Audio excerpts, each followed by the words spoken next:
Doctor S S. Diga साहब, doctor Balbir Singh ji, doctor Praveen Chaudhary ji, Reshma ji Chaudhary, Bhandari साहब, and my dear young friends. मुझे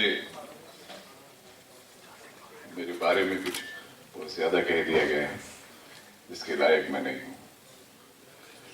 हम लोग अभी मैं देख रहा था आपके जो शेड्यूल था उसमें मेरे लिए लिखा हुआ था कि मैं आपको एड्रेस करूँगा। मुझे आपको एड्रेस करने का अभी कोई मन है नहीं।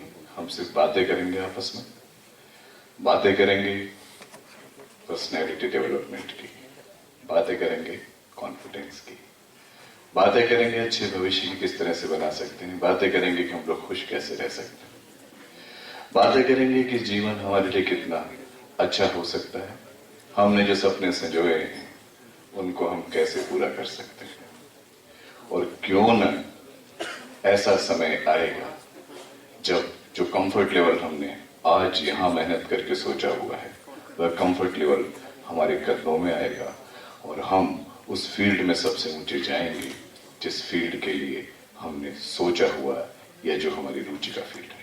शुरू करें बातें?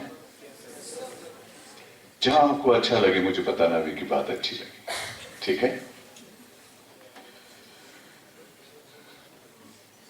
मैं बात चालू करता हूं क्योंकि इसके पहले मैं आया था, मैंने फैकल्टी से बात की थी, स्टूडेंट से, यंग फ्रेंड से आज पहली बार बात कर रहा हूं, तो बात अपनी करेंगे। शुरुआत करता हूं मैं अपनी बात से।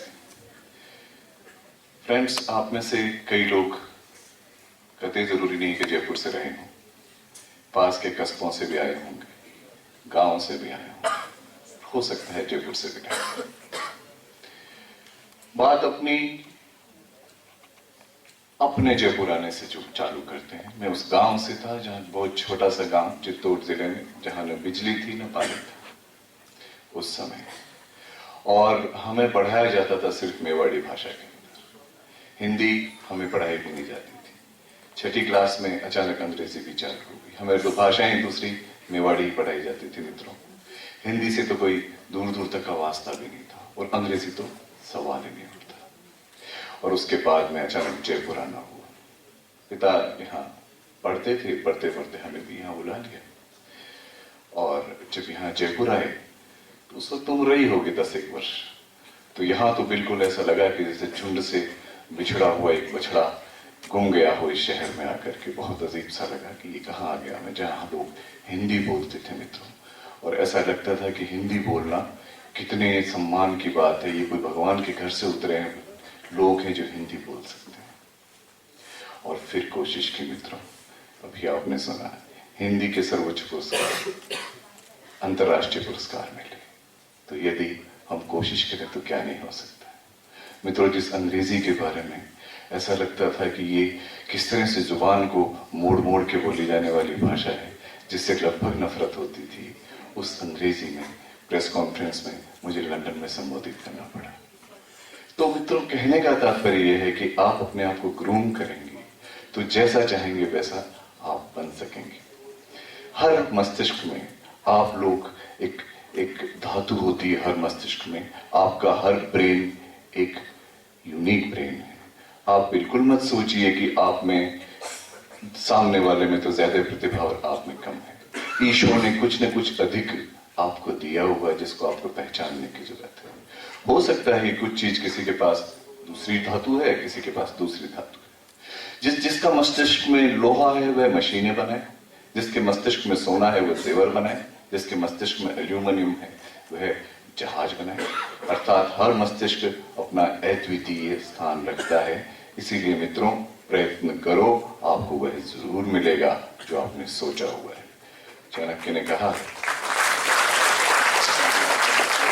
न प्रविशन्ति सुप्त सिंहस्य मुखे मृगा।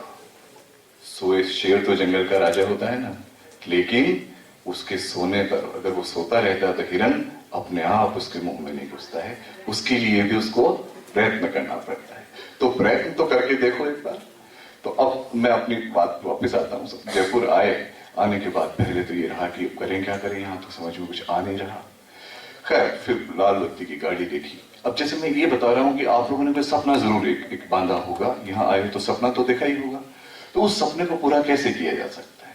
लाल बत्ती की एक गाड़ी देखी, हमने कहा ये इसके साथ में इसको सैल्यूट मिलती है, ये ऐसे कैसे बनते हैं, RS IAS ऐसे बनते हैं। तो अब ये सोचा कि ये कैसे बनेंगे, छुप करके, मतलब यूं नहीं आ जाए कि लोगों को ये पता लगे कि ये व्यक्ति जो है ये इस तरह की बात सोचता है, क्योंकि उस वक्त ये सोचना ही बड़ी बात हुआ करती थी। तो चुपचाप सोचा और तैयारी चालू की मित्रों, कोशिश करी।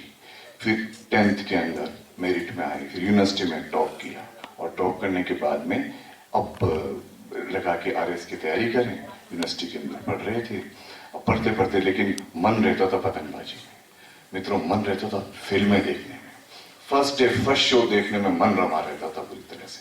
अब करें तो क्या करें, इस प्रलोभन से मुक्ति कैसे पाए। पतंगबाजी की बड़ी इच्छा होती थी, तो मन मार करके RS की तैयारी करनी है, तो कमरा किराए ले लिया, जिससे कि माता पिता से भी थोड़ा दूर रह लें, रोज रोज उनके पास जाने की, भाई बहनों के साथ में गप मारने की भी इच्छा होती थी, कमरा किराए ले लिया। अब कमरा किराए ले लिया इसी शहर में, लेकिन पतंगबाजी की इच्छा फिर भी होती थी, तो सोचा कि तहखाने में कमरा, तो तहखाने में कमरा किराया लिया, जिससे कि हमें, देखिए मन कितना बिगड़ा बच्चा होता है, वो कैसे समझाना पड़ता है उसको, मतलब उसको ये लग रहा है कि नहीं प्रलोभन तो हमारे पास आएंगे। और मैं बता रहा हूँ, बॉयज के पास बहुत सारे आउटलेट्स होते हैं, गर्ल्स फिर भी कंसंट्रेट कर लेती है, बॉयज के पास बहुत आउटलेट होते हैं। तो इतना मन रमा रहता था अलग अलग चीजों के अंदर।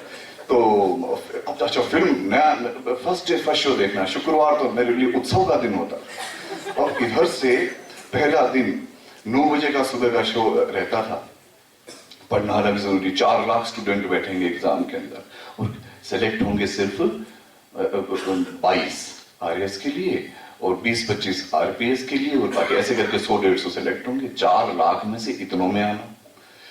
लेकिन ये सोच लिया कि पढ़ाई तो करेंगे, भोजन के अंदर टाइम वेस्ट होता है, तो तिल और गुड़ रखते थे मित्रों। उस तहखाने के अंदर हम 2-3 मित्र पढ़ते थे, और फिर लेकिन वो जो शुक्रवार है ना, उसको नहीं छोड़ा मित्रों, वह फिल्म तो देखनी है। क्योंकि मैं इसलिए कह रहा हूं कि रिजुविनेट तो करना है मित्रों, रिचार्ज नहीं करोगे तो अब वेस्ट हो जाओगे। लेकिन वह 6-7 दिन तो जबरदस्त पढ़ाई, और वो 3 घंटे तो मेरे होने ही होने हैं। उन हीरो हीरोइनों से तो बात करके आए कि ना कोई काम चलता है। तो ये रिजुविनेशन हो गया। होने के बाद में अब क्या हुआ कि एग्जाम आया तो वहां क्या देखता हूं कि मतलब 30 साल के 28 साल के बच्चे जिन्होंने कई सारे चांसेस लिए, मेरा पहला चांस, दाढ़ी बढ़ाए लड़के, सूजी आंखों वाली लड़कियां, और मैंने कहा ये तो बड़ा मामला इनके सामने होगा क्या। अच्छा, फिर एग्जाम के अंदर वो ले रहे, एक कॉपी भी दूसरी कॉपी भरते जा रहे, जैसे मुझे चिढ़ा रहे हो पूरी तरह से। और मेरे को तो जितना आता था उतना ही लिखूंगा, मैं ज्यादा कॉपी कैसे भर सकता हूँ नोटबुक्स। पर मित्रों, कॉन्फिडेंस का लेवल इस कदर लेके गया था मित्रों की तैयारी मेरी 18 घंटे रोज की थी। मैं सिवाय नहाने में भी समय जाया नहीं करता था। कोई बात नहीं, पूरी सर्दी नहीं नहाऊंगा, खाना नहीं खाऊंगा, लेकिन वह 18 घंटे नींद के अपने 6 घंटे और 16-17 घंटे ये पढ़ाई तो होनी, तो मित्रों तैयारी पूरी कर रखी थी।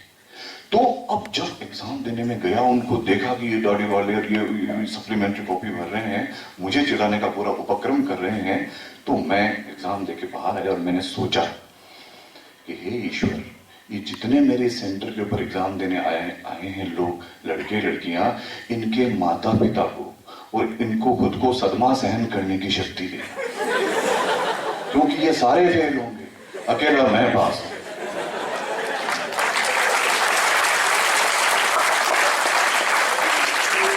क्योंकि यदि इनमें से कोई पास हो जाएगा तो 4 लाख में से कुल 100 तो लेने हैं, तो मेरा तो फिर नंबर ही नहीं आया। तो इस तरह ये एग्जाम हुए। अब हुआ इंटरव्यू। अब इंटरव्यू के अंदर अब हमारा पहला सामने तो बिल्कुल एकदम से ऐसे लगते थे अफसर, तो कोई लगने वाली बात ही नहीं थी। अब मैं बता रहा हूँ कि किस लिए ये जो उदाहरण आत्मश्लाघा है, आत्म प्रशंसा के लिए नहीं दे रहा हूं मित्रों, ये सारी चीजें आपके साथ आएगी। एक ऐसे बच्चे के लिए जो गांव से एकदम इस महानगर में आ गया हो, अपने आप को स्थापित करना कितनी बड़ी बड़ी बड़ी जिम्मेदारी वाली बात हो जाती है। आपको अपने माँ बाप को भी प्राइड फील कराना है, आपको अपना अपना जीवन भी आगे बनाना है, और इस सारे दावानल के अंदर आपको बिना जले हुए निकलना है। तो अब इंटरव्यू का दिन आया, इंटरव्यू के लिए पता नहीं किस किसने क्या बताया हमको कि ये पूछेंगे कि कितनी सीढ़ियां चढ़ के आए, ये और गिनने बाकी रहेगी, कोई पूछेंगे हाँ ऐसे ऐसे मुझे तो पता है कि ऐसे बोलते हैं, और फिर तुम बैठे हो तो कहेंगे तुम्हारे पीछे की दीवार का रंग क्या है। हमने कहा ये ऐसी ऐसी चीजें हमारे को बताई, डराया गया, बहुत ज्यादा डराया गया कि ये रिटर्न में कैसे पास सके। इंटरव्यू में आप पहुंचे तो मैं सीधा सवाल एक ही बात करी, अब कॉन्फिडेंस कैसे कि जब रिटर्न में आ गए हैं और ये जो सामने लोग बैठे हैं ये है भी मनुष्य है, ये एलियंस नहीं है, इसीलिए मुझे अपना कॉन्फिडेंस रखना है। और मुझे यह पता था कि यदि मैंने कोई गलती नहीं की, मेरी इनसे कोई शत्रुता ही नहीं है, मैं जीवन में इनसे पहली बार मिल रहा हूं, तो मेरे को परेशान क्यों करेंगे भाई। तो मन में ये सोच लिया, आप मन में यही सोचो, जो आपके फैकल्टी है, जो आपके इंटरव्यू लेने वाले हैं, या आइंदा जो प्लेसमेंट के अंदर जो आपके लिए लोग आएंगे, मित्रों वो आपके सहायक होते हैं, वह आपको जज करते हैं, आपकी उनसे दुश्मनी थोड़ी ही होती है, इसलिए कोई घबराने की जरूरत नहीं होती। मेरे को सवाल पहला ऐसा दागा गया कि मैं तो बिल्कुल फेल होने वाला था। मेरे को ये कहा तुम तो वो मेरे उस वक्त मुझे भी नहीं है, तो मेरे को बहुत हल्के की आई, तो मुझे ये कहा कि तुम तो बहुत छोटे हो, तुम अफसरी कैसे करोगे, तुम तो ऐसा लगते ही नहीं अफसर करोगे, अफसरी करोगे, वहां डिप्टी कलेक्टर कैसे करोगे तुम। अब मैंने कहा ये अब तो मामला ही खत्म हो गया, इंटरव्यू तो शुरू होने के पहले खत्म, अब सीधे ही कह दिया तुम तो नहीं कर सकते। तब मैंने कहा नहीं, मैंने कहा सर मैं इतिहास में, मेरी एक बात सुन ले, मैं इतिहास का विद्यार्थी हूं, बाबर ने 14 साल की उम्र में फरगना को जीत लिया था, अकबर 13 साल की उम्र में भारत का सम्राट बन गया था, तो मैं इस उम्र में एक सब डिवीजन का प्रशासन तो संभाल लूंगा।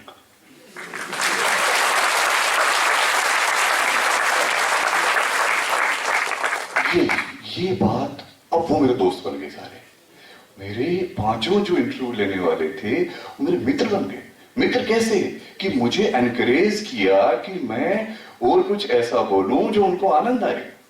तो चूंकि मेरी return skill already return exam में ली जा चुकी है, वहां वो मेरी पर्सनैलिटी को देखना चाह रहे हैं, ओवरऑल देखना चाह रहे हैं कि मैं कैसी सिचुएशन के अंदर किस तरह से पेश आऊंगा। अब तो संसार में तो अब जाना है मित्रों। तो उसके बाद उन्होंने, अच्छा फिर मेरे इंटरव्यू में क्या आप लोग कल्पना कर सकते हैं कि उसके अंतिम 10 मिनट सबके ठहाके लगते हुए रहे, जहां पे आदमी टेंस होता है वहां हम ठहाके लगा रहे थे, क्योंकि उन्होंने मुझसे सवाल करे थे, मैं उनके सरल तो अर्थात आपको सरलता से बिना मुलम्मा चढ़ाए अपने आप को पेश करना होता है, आपको हर जगह सफलता मिलेगी, आपसे सफलता दूर रह ही नहीं सकती। दूसरी बात क्या है, एक ये कहते हैं ना, अच्छी कंपनी हमेशा जो है गंदी जो संगत है वो आपको परेशान कर देगी, अच्छी कंपनी में रहना चाहिए।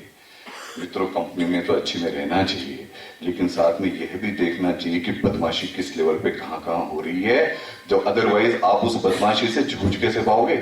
तो कंपनी में तो अच्छी रहो, लेकिन यदि आप ठीक हो तो आपको कोई खराब नहीं कर सकता, इस बात का ध्यान रखना।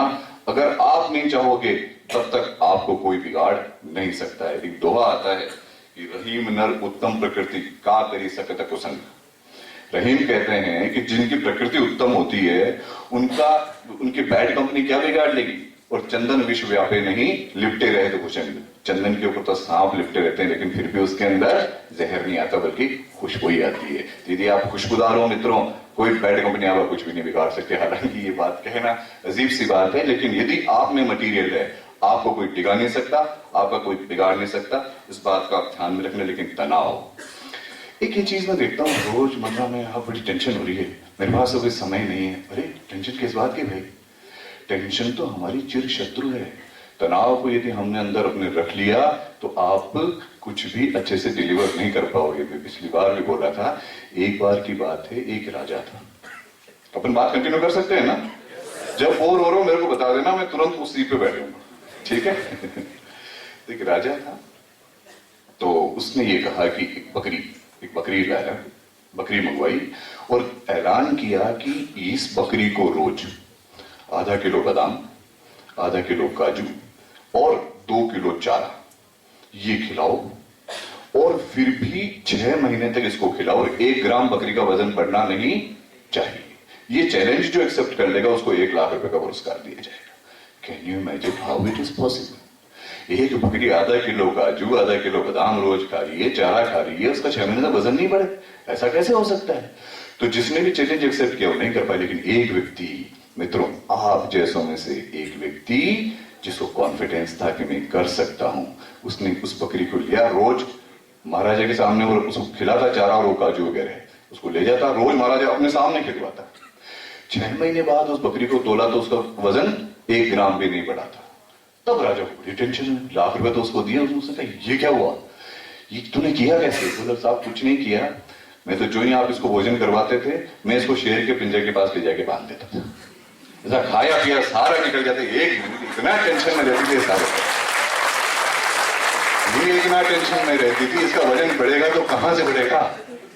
जस्ट इमेजिन, ये टेंशन तो हमारे लिए इतनी खतरनाक चीज है, इसीलिए कभी टेंशन नहीं रखना भैया, ये हमारी सारी गतिविधियों को खत्म कर देती है, उस बकरी की तरह हमारे हाल रोते रहेंगे।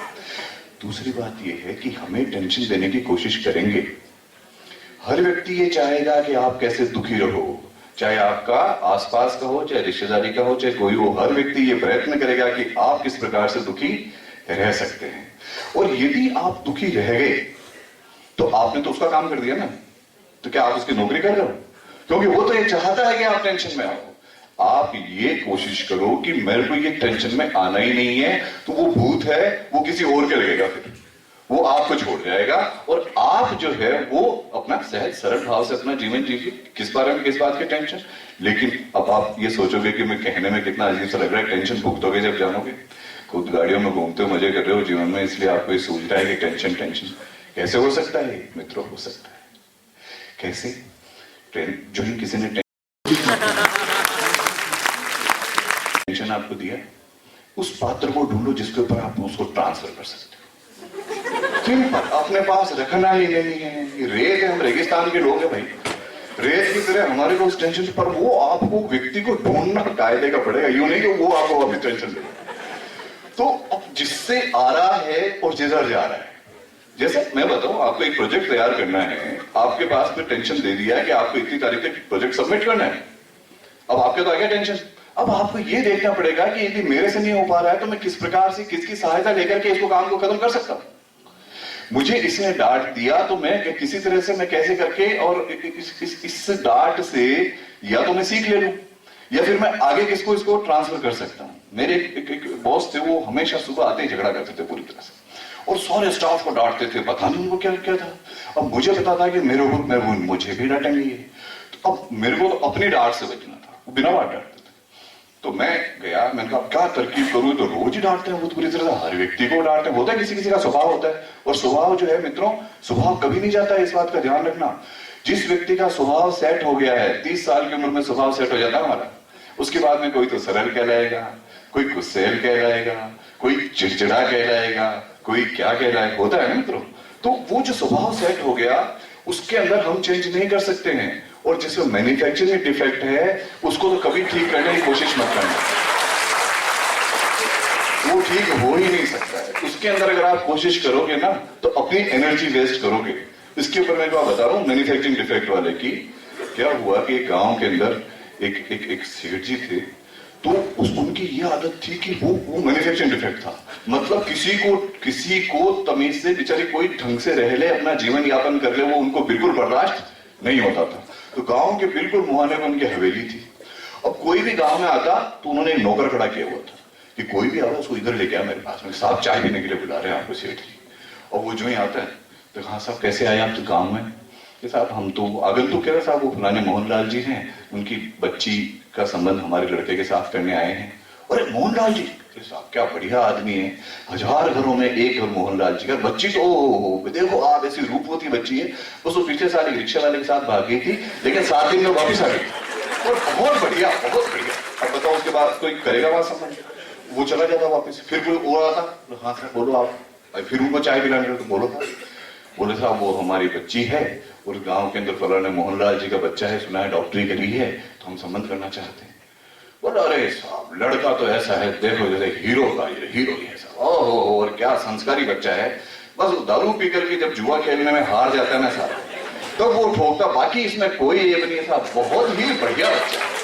अब साहब कोई रुके कोई ऐसा करे, फिर कोई आते तो हाँ साहब कैसे कैसा, वो फलाने जो है वो मैं उनकी भैंस खरीदने आया हूँ साहब, वो बेरूलाल जी की भैंस, और भैंस क्या है साहब, हाथी की हाथी, और दूध 22 किलो साहब, बहुत बढ़िया, बस थन में से खून आता है, बस वो दूध में मिल गया था, बाकी बहुत बढ़िया।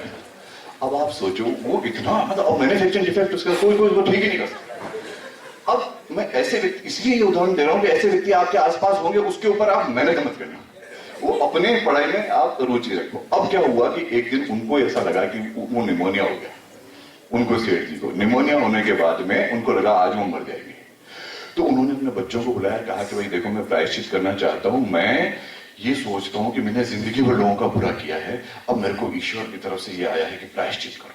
तो इनको राजेश कुमार जी को, संतोष कुमार जी को, राधेश्याम जी को और सुरेश जी को बुला लो। तो उनके पास गए बच्चे के साथ, पिताजी डेथ बेड पे हैं साहब, वो आपको बुला रहे, बोला हम तो नहीं जाते, ऐसा बेईमान आदमी अगर मरना दोस्त, अब वो प्रायश्चित करना चाहते हैं अंत समय में। चलो चारों आगे बेचारे, बोलो क्या बात है, तो रोने लग गया सेठ जी, पड़ा बिस्तर के ऊपर, बोले कि साहब मैंने जीवन में सबका बुरा किया है, तो अब मेरी इस काली जबान के कारण तो मुझे लग रहा है कि आज मैं मर जाऊंगा, तो जब मैं मर जाऊं डॉक्टर ये कहते कि मर गए, तो पास में उसने इतना बड़ा एक सरिया कीला रखा हुआ था लोहे का, खुद ही ने कहा कि ये मेरी जबान में 6 इंच तक ठोक देना, ये मेरा प्रायश्चित है जिससे कि ऐसी काली जबान वाला आदमी दोबारा पैदा नहीं हो। और रोने लगे वो बेचारे, चारों जो बुलाए थे वो भी रोने लगे कि देखो कितना बढ़िया प्रायश्चित कर रहा है ये आदमी।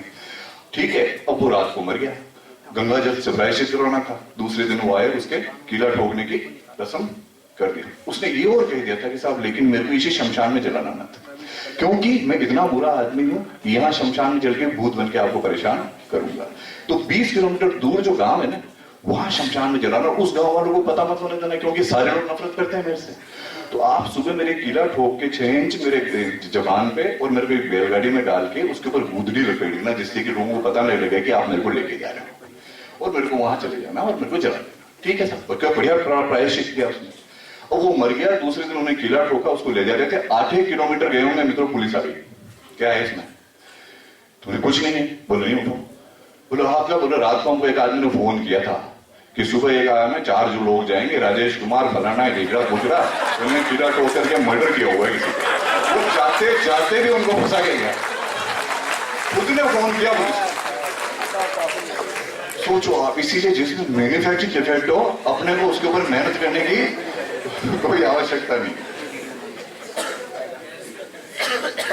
एक क्या है कि मैनिपुलेशन जितना कम कर सके उतना करें, क्योंकि इसमें देखो झूठ बोलना ही पड़ता कई बार। तुम मतलब एक तो मोबाइल में बड़ा झूठ बोलना सीख रहा है, मतलब आप कहीं जा रहे हो, एक चौराहा पहले बोलोगे उसको, हम यहाँ आगे पता नहीं आते, जो जरूरत नहीं होती है फिर भी वो अपनी लोकेशन पता नहीं बताता ही नहीं है, इतना तक करो। लेकिन मैनिपुलेशन करने में होता क्या है कि हमें ये याद रखना पड़ता है कि पिछली बार हमने क्या कहा, इसीलिए जितना कम हो मैनिपुलेशन उतना कम करो। मैं बताता हूं इसके ऊपर। एक बार क्या हुआ कि एक राजा को मैनिपुलेशन करने की बड़ी आदत पड़ी, उसको गप मारने की बड़ी आदत, कि हाँ मैं तो उसको होता नहीं किसी ने, गप आज गप मारने मजा आया तो उसने कहा, पर उसके दूसरे बादशाह आते थे तो उस राजा जो गप मारता था तो उनको बड़ा बुरा लगता था, और उसने राजा ने कहा मेरी गप भी चल जाए, मैनिपुलेशन चल जाए और मेरी इज्जत भी रह जाए। तो उसने एक वैकेंसी निकाली कि मैं जो है बातों का जो है वो बोल देता हूं, तो मेरे बातों को कोई रफू कर दे, रफू करते हैं ना, रफू छोटी सी गड़बड़ हो जाती है, तो रफू कर बातों का रफू कर कोई 1000 रुपया रोज दूंगा। तो एक आदमी आ गया, उसको रख लिया।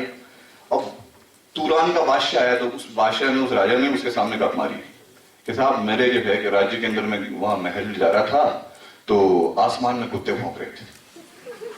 मैंने कहा था क्या बेवकूफी की बात करते हो, आसमान में कुत्ते भौंकते हैं क्या? तो उसने कहा रखो, बता ये साथ नहीं था मेरे, क्योंकि उसको इसी काम के लिए रखा था। तो हाँ साहब बिल्कुल भौंक रहे थे, क्योंकि हम दोनों जा रहे थे तो एक नई कुतिया ने नए बच्चे दिए थे, आसमान से कुछ गिद्ध और चीलें आई और उन बच्चों को पंजों में पकड़ करके और लेके वो प्या प्या प्या आसमान। वाह भाई, वेरी गुड गप चल गई उसकी। और फिर एकदम वो ईरान का बादशाह आया, बादशाह आने के बाद फिर उन्होंने गप मारी कि साहब मैं और ये हमारे रफू करेंगे हमारे, ये हम जो है शिकार करने जंगल में जा रहे थे, मैंने हिरन के टांग में गोली मारी, उसे कान में से होगी निकल गई। उन्होंने कहा ये गजब करते हो बादशाह, फिर टांग में गोली मारो कान में से कैसे निकलेगी, बोले पूछो इसको। थोड़ा तो बेचारा चिंतित हुआ, उसने कहा हाँ बिल्कुल बिल्कुल, हम जब शिकार पे जा रहे थे तो राजा जी ने गोली मारी, उस वक्त जो है हिरन जो है वो कान गुजर रहा था टांग से, तो यहाँ से गोली मारी कान में से निकली।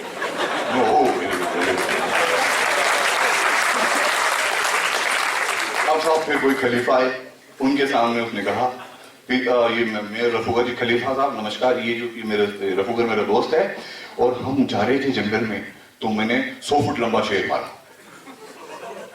100 फुट लंबा शेर?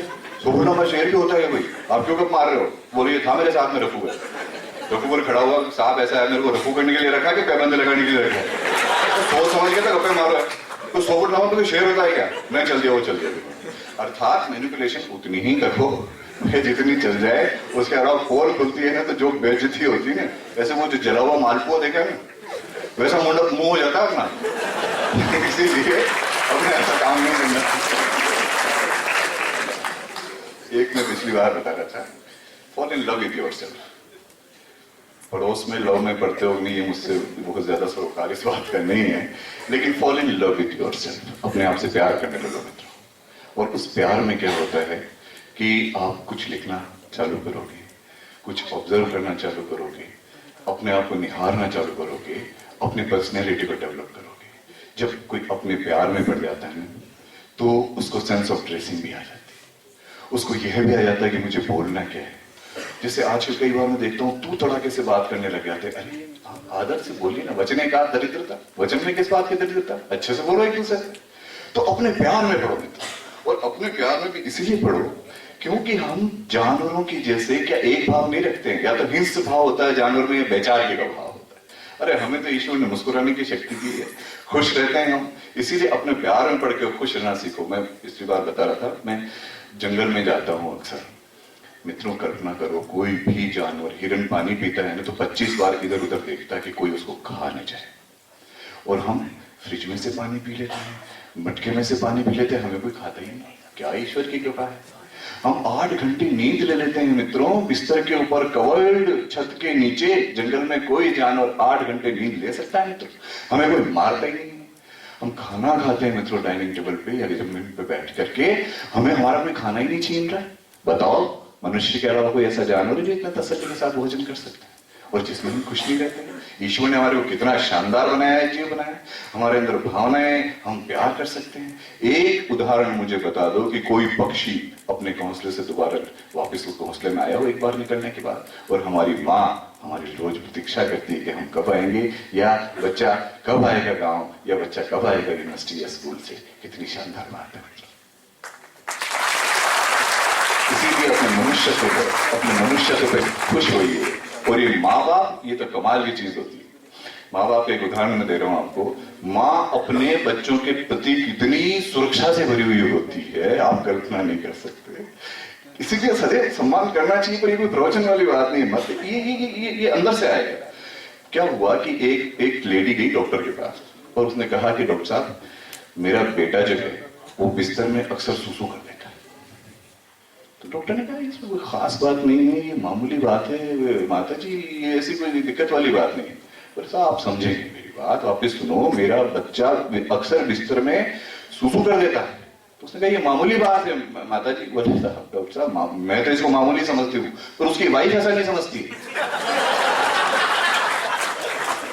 तो माँ का तो इतना सुरक्षा प्रति भाव होता है कि उस बच्चे तक के लिए वो ये इतना सुरक्षा भाव दे रही है।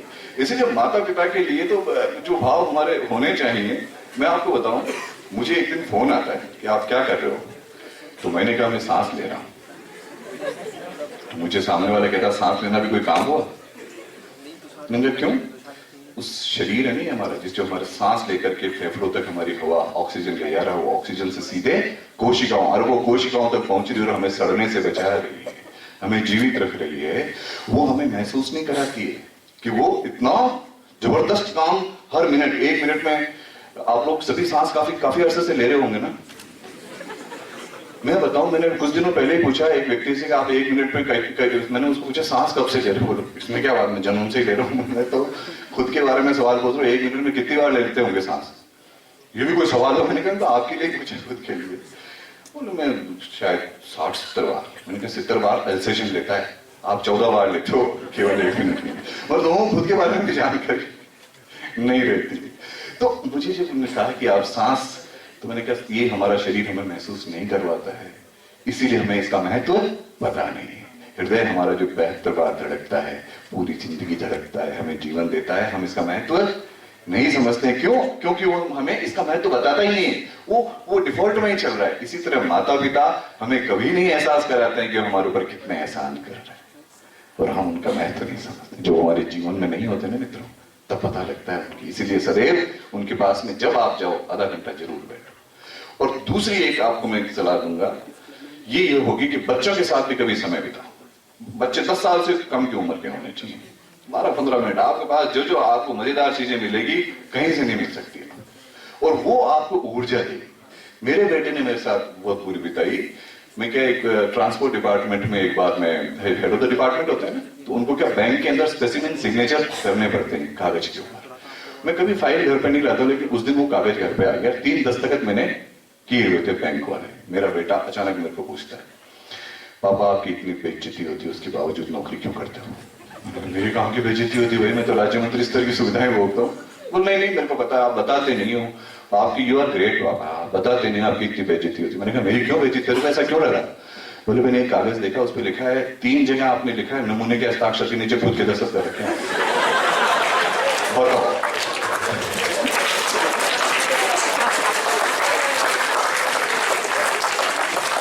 आप अपने आप को नमूना मानते हो और आपको नमूना। तो ये चीजें जो, ये हाथ से जो आता है ना मित्रों, ये बच्चों के पास बैठने से आता है। इसीलिए अब फिर क्या होगा कि अब आ जाता है अपन इरिटेशन। इरिटेशन जो है, आपको इरिटेट करने की कोशिश करेंगे लोग, है उनको काम है आपको इरिटेट करना, उनको मजा आता है। सैडिस्टिक प्लेजर, इसको बोलते हैं सैडिस्टिक प्लेजर, जो अधिकतर लोगों को इरिटेट करने में मजा आता है। मित्रों आपको इरिटेट करने की कोशिश करेंगे, पर इरिटेट होने की आवश्यकता नहीं। आप क्या मान के चलो कि ये कितना बुद्धिमान है कि इसने मेरे को इरिटेट करने जितना काम किया है, आप उसको इंटेलिजेंट मानो। मैं बताऊं इरिटेशन में क्या हुआ, एक बार एक सज्जन बेचारे गाड़ी चला करके यहाँ से भरतपुर जा रहे थे। अब भरतपुर के पास में वो छोकरवाड़ा चौराया आता है, अब वो बेचारे रास्ता भूल गए। तो उन्होंने एक सज्जन थे, उनको बोला कि साहब भरतपुर किधर?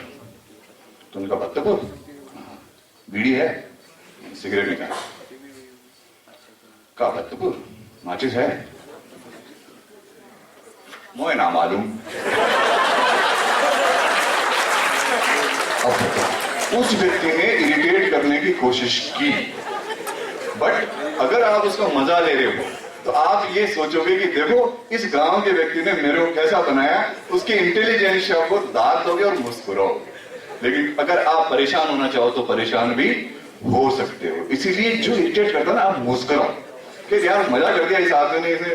फिर उसके साथ फिर यही गड़बड़ नहीं रुकी, वो थोड़ा आगे गया बेचारा। एक किशोरावस्था 20 साल का लड़का था, उसको पूछा कि यार भरतपुर किधर है? उसने मैं बैठ जाऊं, उसने इससे बढ़िया बात और क्या हो सकती। उसको बिठा लिया साथ में। 30 किलोमीटर चलने के बाद वो बोलता कि जहां से मेरे को लिया था ना, उससे 22 किलोमीटर मुड़ जाना कि मेरा गांव है। अपने गांव उतर गया, उठेर जाएगा। अब उसने तब उस व्यक्ति ने यह सोचा कि देखिए वो इरिटेट भी हो सकता था, उसको गालियां निकाल सकता था, कुछ भी कर सकता था, अपना ब्लड प्रेशर बढ़ाता। अरे ऐसे माहौल में ऐसे सोचो कि हे भगवान क्या इंटेलिजेंट था, देखो अपना काम भी कर गया और मेरे को बेवकूफी करेंगे। और ये एक घटना के रूप में सदैव आपको याद करके गुदगुदाती रहनी चाहिए, है ना। और ह्यूमर तो जहां से मिले वहां से लो मित्र। ये मैं अभी मेरे पोस्टिंग के कारण मैं बिल क्लिंटन, प्रधानमंत्री नरेंद्र मोदी, रतन टाटा, साइरस मिस्त्री और कई देशों के राजाओं, राष्ट्राध्यक्षों से मेरे को मिलने का अवसर मिलता रहता है। ये मेरी नौकरी का पार्ट है। क्या आप कल्पना कर सकते हैं, हर व्यक्ति जो बड़े से बड़ा आदमी वह ह्यूमर पसंद होता है, वो ऐसी ह्यूमर क्रिएट करते हैं क्योंकि ह्यूमर उनको ऊर्जा देती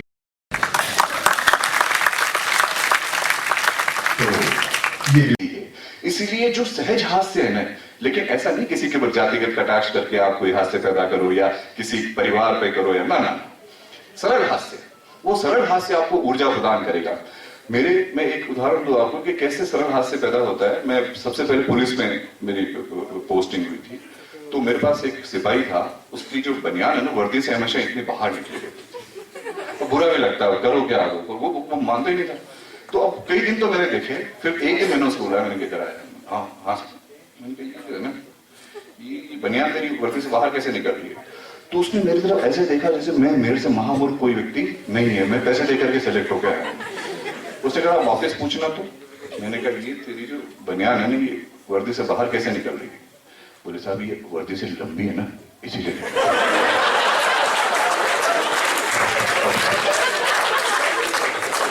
सोचो उस व्यक्ति ने मेरे बारे में क्या सोचा। मैंने इतनी सामान्य सी बात बता दी। तो हास्य तो आप जहां चाहोगे वहां से आपको मिल जाएगा, और इसी पे परेशान होना चाहो तो परेशान भी हो सकते। मैं उसको डांट भी सकता हूँ, इतना आनंद आया, मैंने कहा यार बड़ा खुश होकर के तुम जाओ, कोई दिक्कत वाली बात नहीं। मैं कमरा बंद करके हंसता रहा बहुत देर, बड़ा आनंद आया। ऐसे भी थोड़े दिनों पहले मेरे एक और सहायक कर्मचारी ने मेरे साथ तो थोड़ी जोरदार बिताई। मेरे को कहता है तो बाल साफ हो गए, तो टोपी लगा के आया, तो जैसे किस गमी हो जाती है तो बाल दे देते हैं ना, मर जाता है। तो मैंने उसको पूछा, मैंने कहा क्या हुआ विमल? बोले साहब वो गांव में अंकल का मर्डर हो गया। मर्डर हो गया? बोला हाँ। मैंने कहा कोई कलेक्टर से बात करूं? तो उसने वैसे ही देखा, जो कांस्टेबल ने मेरी तरफ देखा था ना, मेरे जैसे वो मूर्ख नहीं हो सकता। मैंने कलेक्टर से बात करूं? नहीं, कलेक्टर क्या कर लेगा? मैंने कहा सदमे में है। एसपी से बात करूं? एसपी भी क्या कर लेगा? मैंने कहा सदमा कोई बहुत ही तेज जगह है, बहुत खास अंकल का हो। मैंने कहा मैं थानेदार से बात करूं? थानेदार भी क्या कर लेगा? मैंने कहा मर्डर हुआ कैसे? बोले हुआ क्या साहब, शाम को सोए, सुबह उठे ही नहीं। मैंने कहा डेथ है यार, तो इसमें क्या बात है? तो बात तो फिर तो सही है, भी कलेक्टर क्या कर लेगा इसमें करो। सो यू नो, अगर चाहें तो ह्यूमर इस प्रकार से जो है हमारे जीवन के अंदर आ सकता है। कुछ और बातें करते हैं। एक ये है कि खारिज करो, एक प्रैक्टिस और आज कोशिश करूं कि खारिज करना चालू करो। जो लोग आपको परेशान करने वाले हैं, चाहे वो मित्र हैं, नातेदार हैं, रिश्तेदार हैं, खारिज करने की प्रवृत्ति चालू करो कि यह व्यक्ति या ये इसका अस्तित्व मेरे लिए इस पृथ्वी पे नहीं है।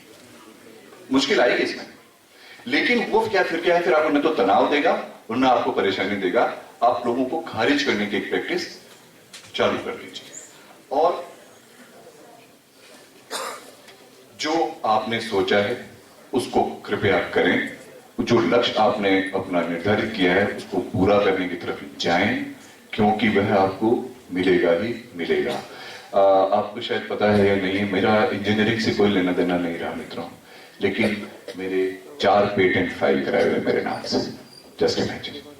और मैं ये चाहता हूं कि आप लोगों की तरफ से मुझे ये वचन चाहिए कि जो इंजीनियरिंग के स्टूडेंट्स हैं, एक पेटेंट कम से कम आप लोगों की तरफ से फाइल होना चाहिए मित्रों।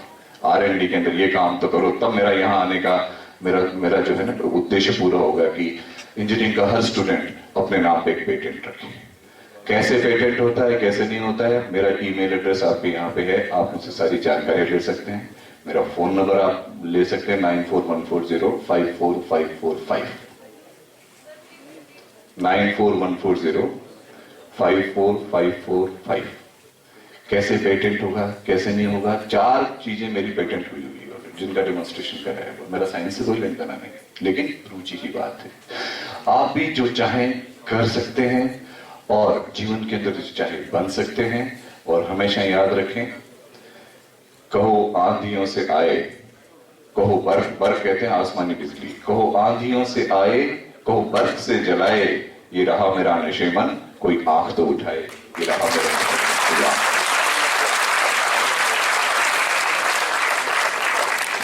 लेकिन